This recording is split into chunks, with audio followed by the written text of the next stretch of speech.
It started with my grandmother's heirloom roses. 3 generations of careful cultivation had produced the most spectacular garden on Maple Creek Drive, with prize-winning David Austin roses that bloomed in cascades of cream and blush pink from April through November. I had spent 2 years painstakingly transplanting them from my grandmother's estate after she passed, along with her century-old peonies and the lavender bushes that attracted butterflies from 3 counties over.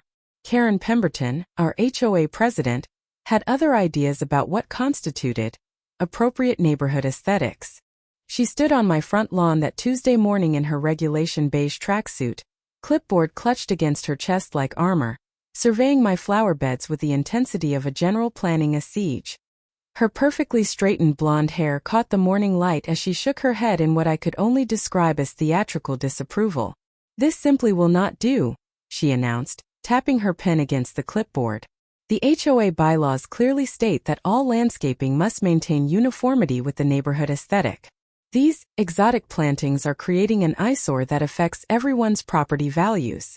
I looked from my grandmother's roses, which had literally won awards at the state fair, to Karen's own yard across the street. Her landscape consisted entirely of beige mulch, 3 identical juniper bushes, and a lawn so aggressively manicured it looked like green carpet. "Karen, these are heritage roses. They're not exotic, they're heirlooms. And if you check the bylaws, there's nothing prohibiting flowering plants." She flipped through several pages on her clipboard with practiced efficiency. Section 4.7 clearly states that all plantings must be pre-approved by the Architectural Review Committee. "Did you submit a landscaping application?" Her smile had the sharp quality of broken glass.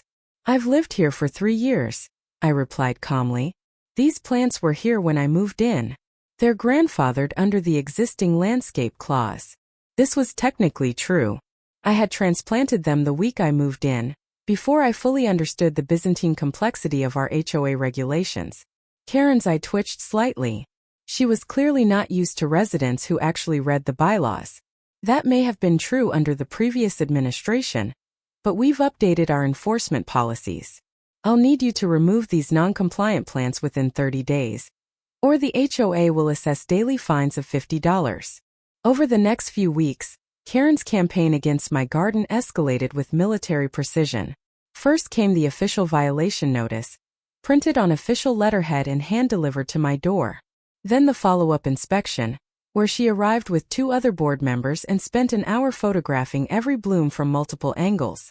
When I pointed out that Mrs. Henderson 2 streets over had an entire cottage garden that was far more elaborate than mine, Karen smiled sweetly and said, "We'll be addressing all non-compliant properties in due time." I tried the reasonable approach first. I attended the next HOA meeting with a presentation showing how heritage gardens actually increased property values in similar neighborhoods. I brought photographs of garden tours from other subdivisions where residents paid premium prices specifically for homes with established landscaping. Karen listened to my entire presentation with the patience of someone waiting for a commercial break, then simply stated, "The rules are the rules. Consistency maintains our community standards." When I suggested a compromise, perhaps keeping just the roses and removing some of the other plantings, Karen's response was swift and final. "The violation stands as written. All non-approved plantings must be removed." She seemed to take genuine pleasure in emphasizing the word all. That's when I realized this wasn't really about garden aesthetics. This was about power. Karen had found someone who wasn't immediately bowing to her authority, and she intended to make an example of me. The flower garden was just the battlefield she had chosen. The harassment intensified. Karen began driving by my house twice daily, documenting any perceived violations with her phone camera. She sent me written warnings about my mailbox being 2 inches too far from the curb, about my garbage cans being visible from the street for more than 12 hours after pickup, and about tire marks on my driveway that she claimed were evidence of unauthorized vehicle maintenance. Each violation came with the same threat: $50 per day in fines if not corrected within 72 hours. She had apparently calculated that most residents would find it cheaper to comply than to fight. What Karen didn't know was that I had spent 15 years as a corporate attorney before selling my practice and moving to this quiet neighborhood for what I thought would be a peaceful semi-retirement. She also didn't know that my former clients had included 3 of the region's largest real estate development companies, or that I still maintained relationships with most of the City Planning Commission from my years representing developers through the approval process. When Karen's latest violation notice arrived, threatening to place a lien on my property for accumulated fines, I decided it was time to do some research. The H.O.A. bylaws were publicly filed documents, and like most legal frameworks, they were considerably more complex than Karen realized. I spent a week at the county courthouse, pulling records on every property in our subdivision. What I discovered was fascinating. Our neighborhood had been developed in phases over 8 years, with different sections subject to slightly different covenant restrictions. More importantly, I found the original master development plan, which included several provisions that had apparently been forgotten over time.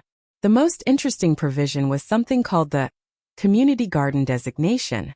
The original developer had included a clause allowing any property owner to petition for redesignation of their lot as a community educational resource, provided they met certain criteria and obtained proper documentation from relevant expert authorities.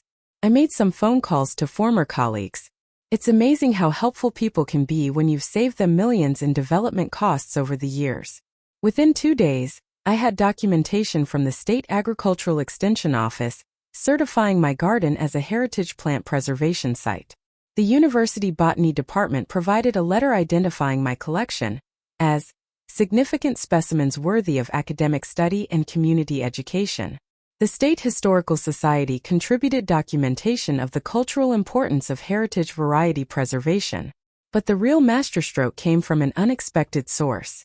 My grandmother's rose collection, it turned out, included 2 varieties that were considered endangered heritage cultivars.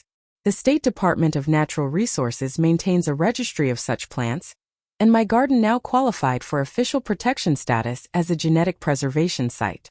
Armed with this documentation, I submitted my petition to the county for community educational resource designation. The process took 6 weeks, during which Karen continued her daily drive-by inspections and increasingly creative violation notices. The morning Karen decided to take matters into her own hands, I was in my kitchen making coffee when I heard the unmistakable sound of a lawnmower engine much too close to my house. I looked out the window to see Karen pushing her husband's industrial-grade mower directly through my flower beds, systematically destroying 3 years of careful cultivation. She was wearing safety goggles and work gloves, making neat, deliberate passes through the roses, peonies, and lavender. Petals and stems flew in her wake as she eliminated months of growth in minutes. When she reached the heritage roses, she slowed down slightly, ensuring complete destruction of each plant. I watched from my window as she made her final pass, then stood back to survey her handiwork with obvious satisfaction. My grandmother's garden looked like a crime scene. Broken stems and scattered petals covered what had been carefully tended soil. The century-old peonies were reduced to stubble. The prize-winning roses were gone entirely.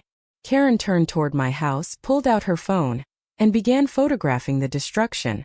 She was documenting her victory, creating evidence that the non-compliant plantings had been removed as required by H.O.A. regulations.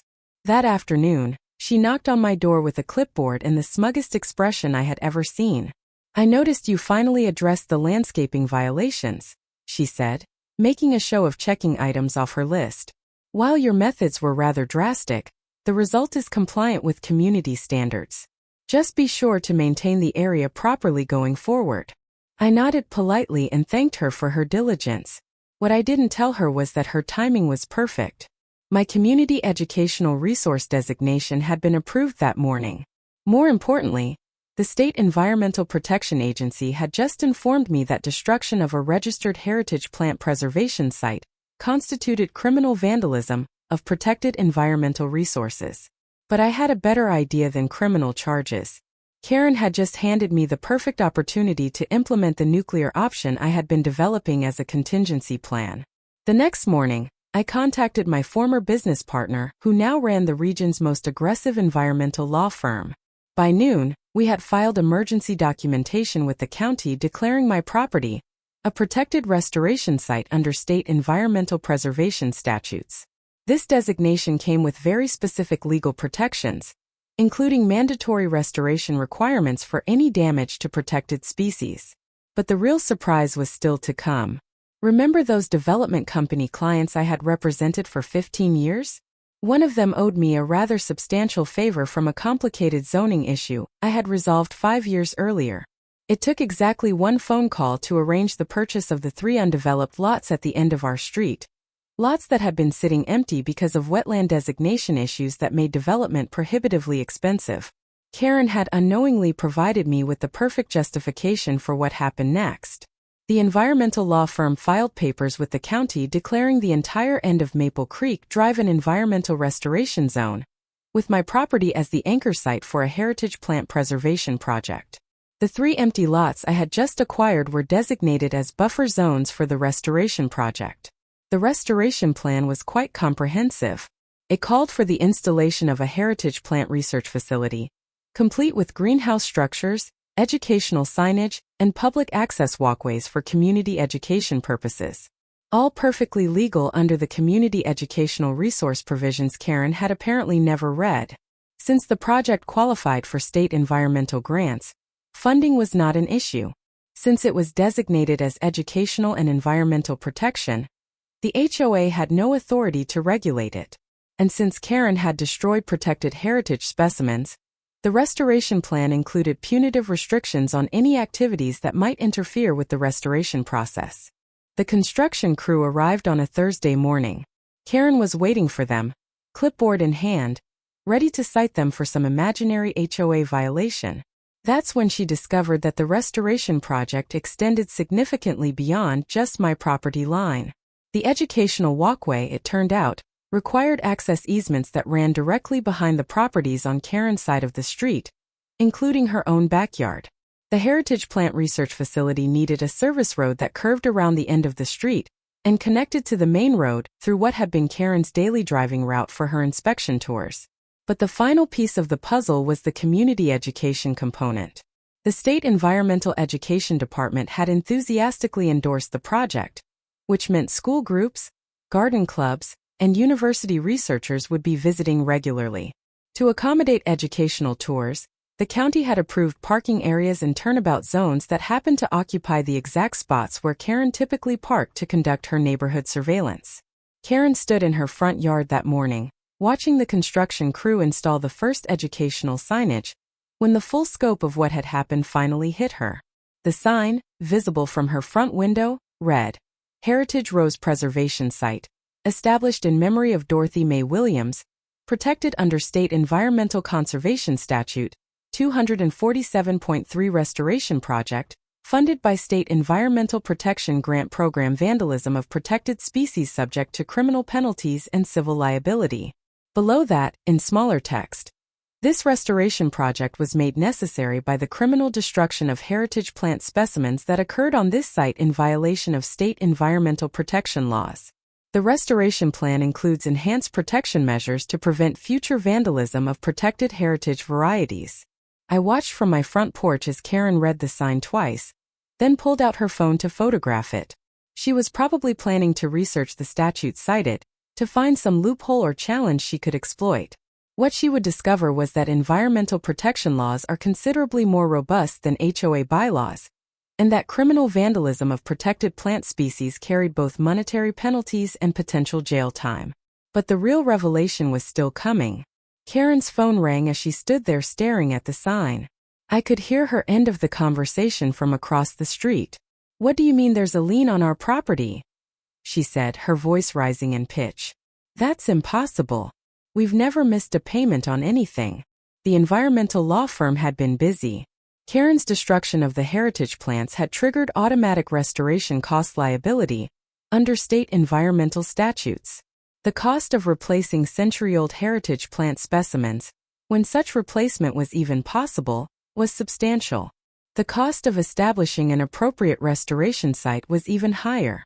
And since the damage had been intentional and documented, Karen and her husband were personally liable for all restoration costs.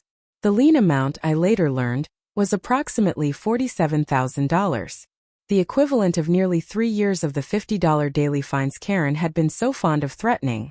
The irony was not lost on me that her own violation notice template had provided the model for the Environmental Department's liability assessment.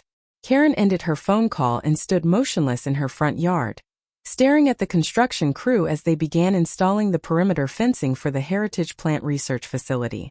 The fence was attractive, made of natural cedar that would blend nicely with the educational landscape design. It was also 8 feet tall and effectively blocked any view of my property from her surveillance routes. That's when she noticed the second sign, posted near the street entrance to the restoration site. Public educational access hours, dawn to dusk daily, parking available in designated areas only, no unauthorized vehicle access beyond this point. The beautiful irony was that Karen's own destruction of my garden had provided the perfect justification for everything that followed. The restoration project, the protective designations, the access restrictions, the liability assessments, all of it was a direct legal consequence of her decision to take that lawnmower to my grandmother's roses. Karen turned to look at me standing on my front porch. For the first time since I had known her, her clipboard hung forgotten at her side.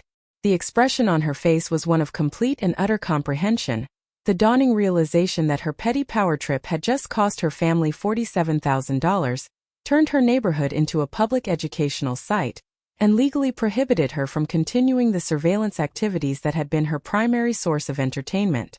The woman who had spent 3 years terrorizing residents with $50 violation notices was now facing a $50,000 bill for environmental vandalism, with no possible legal recourse, no appeal process, and no loophole to exploit. Her own documented destruction of my garden had provided all the evidence needed to justify everything that happened afterward. I raised my coffee cup in a small toast as Karen finally understood the full scope of what her morning of garden destruction had ultimately cost her.